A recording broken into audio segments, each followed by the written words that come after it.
Most people that are about to purchase their first laptop for the data analysis career don't know exactly what to look out for. Yeah, that's true. In today's video, we're going to be talking about 10 specifications that you must watch out for when getting a laptop for your data analysis career. And trust me, you need to stay to the end of this video. I'm going to be giving a bonus tip. I'll be recommending 5 laptops that has this 10 specifications that I'm going to mention in this video. You don't want to miss it. Now, let's begin.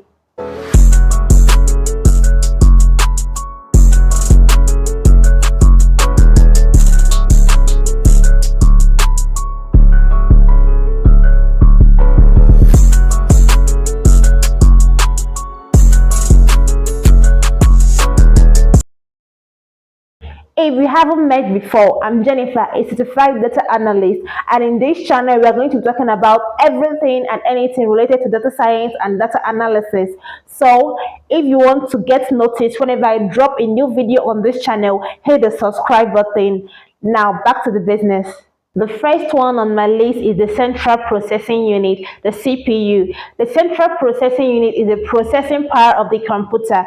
It interprets the commands given to the computer. The higher the version of the CPU, the faster these commands are being interpreted. They have two makes, the Intel version and the AMD version. The Intel version has the Core i3, Core i5, Core i7, and Core i9, while the AMD version has the Ryzen 3, Ryzen 5, Ryzen 7, and Ryzen 9. Now, the Core i3 and the Ryzen 3 are similar when you compare them based on functionality.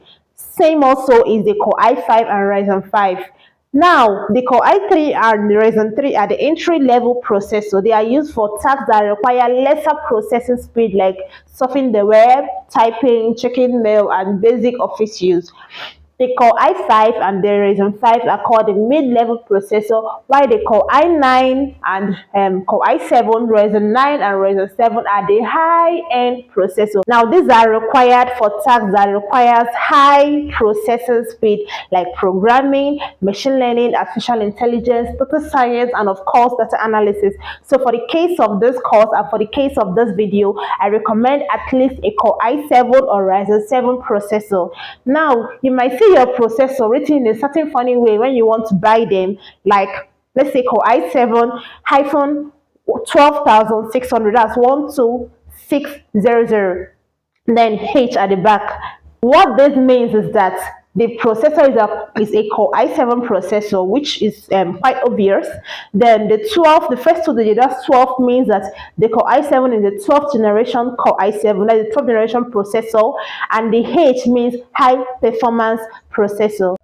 Apart from the letter H, you can also see some letters like G1, G2, G3 down to G7. You can see a Y and a U. G1 is low integrated graphic card, while G7 is high integrated graphic card. Then Y is ultra low power consumption and U is low power consumption. That means Y consumes lesser power than a processor that has a U. For the sake of this course and for the sake of this video, I strongly recommend a laptop that has a processor with H, that's high performance processor. I'm going to be keeping most of these technical terms very simple.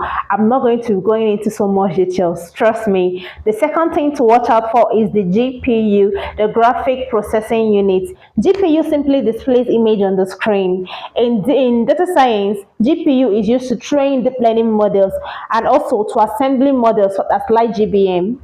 Deep learning libraries such as TensorFlow and PyTorch take care of the GPU programming in the background, making the development of deep learning model easier on a GPU. Just as the CPU, the GPU are of two makes. You have the AMD version and the NVIDIA version. The AMD version always ends with RX, the NVIDIA version ends with RTS, GTS, or Quadro. Regardless of the make you're going for, just get a GPU that has 4 gig. The third thing to watch out for is the RAM, the random access memory. RAM is a short-term memory of your computer which stores the immediate data you need for a task. Just as human being multitask, computer also multitask, that is running 2 or more applications at the same time. It's called pipelining. RAM works hand in hand with your CPU. The capacity of the RAM determines how fast information is being processed by the CPU. If you have a lower capacity RAM, you have to watch your cursor spinning and spinning before the CPU processes the information you need. You need a higher capacity RAM to get things processed as fast as possible. 4 GB of RAM is an entry-level memory for less demanding tasks, but for the sake of this video, I recommend at least a 16 GB of RAM. It should actually do. Some can go for a 32, which is quite okay, fantastic in short, but at least a 16 GB of RAM is recommended for this video. The fourth thing to watch out for is the storage capacity. This is the permanent storage of your computer. It's just the amount of available space remaining to store data in your laptop. It's usually in HDD or SSD, but mind you, your storage capacity does not affect how fast your processor runs. They are two different things. Now, the HDD is the hard disk drive, while the SSD is the solid state disk drive.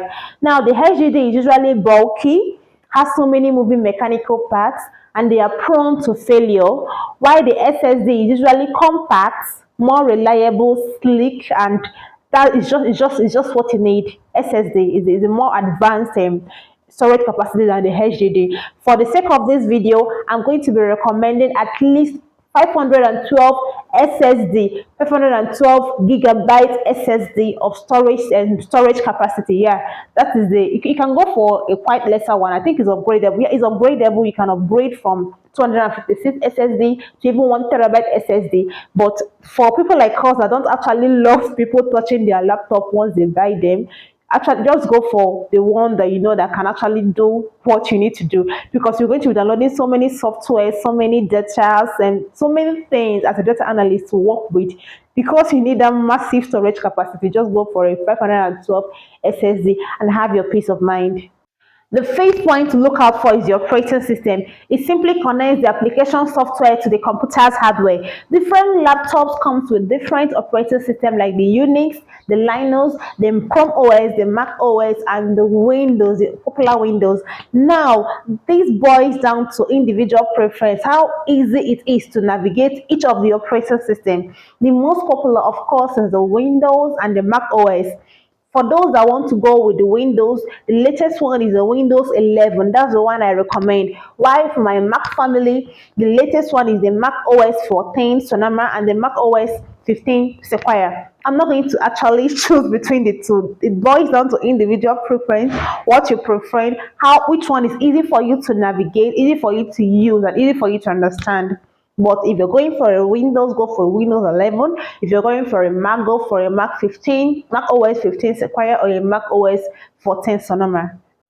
Now we are down to point number 6. If you know you're getting value from this video, don't forget to subscribe to this channel so that you can get more value and we can grow together on this career. The 6th point I'm going to be talking about here is the laptop screen display. This covers the screen resolution rate and the screen refresh rate. Screen resolution is the number of pixels a screen can show. The higher the number of pixels a screen can show, the sharper the image becomes. A pixel is a minute area of illumination on a display screen. If you picture your laptop and you kind of divide it into rows and columns like a spreadsheet, a particular cell, I'm trying to liken spreadsheet with a screen now, just imaginary, just divide it in rows and columns. A particular cell of illumination in your screen is what is called a pixel. For a high definition view, you need a laptop that has a screen of at least 1920 by 1080 pixel. This means you need to have 1920 pixel horizontally, yeah, that's this way, horizontally, and 1080 pixels vertically, just like a spreadsheet. I know this may not making sense to you, but I just want you to understand it. That's why I'm using a spreadsheet to liken it to the screen of your laptop. It may not making sense, but just grab what you can. Okay, screen refresh rate is just the frequency at which on-screen images are being displayed on the screen. It's measured in hertz. For those of us that are good in physics, you know that hertz is per second. Anything that has to do with hertz is just like a cycle per second or something like that. For example, if you have a screen refresh rate of 120 hertz, it means that new images are being displayed on your screen 120 times per second. Now, I recommend 144 Hz screen refresh rate. High resolution makes images and text look sharper, while high screen refresh rate makes videos and model image appear smoother and more realistic. In data science, you're going to be doing a lot of deep learning modeling, and you need a good high screen refresh rate, and resolution. The 7th point here is the battery life. If you're in a country that has an unreliable power supply, you need to get a laptop with a longer battery life. If you do your research well, I think you can actually see those in the manufacturer's manual. You can read it there. But a recommended battery life you should have is 6 to 8 hours, somewhere in between that. It could actually last you for 8 hours. Let's say 8 hours. Let's go with 8 hours. So a laptop that has 8 hours battery life is good to go, because you won't always have a place to plug it in, especially if you're working on a go, or you don't have a place where you can plug in while you're working.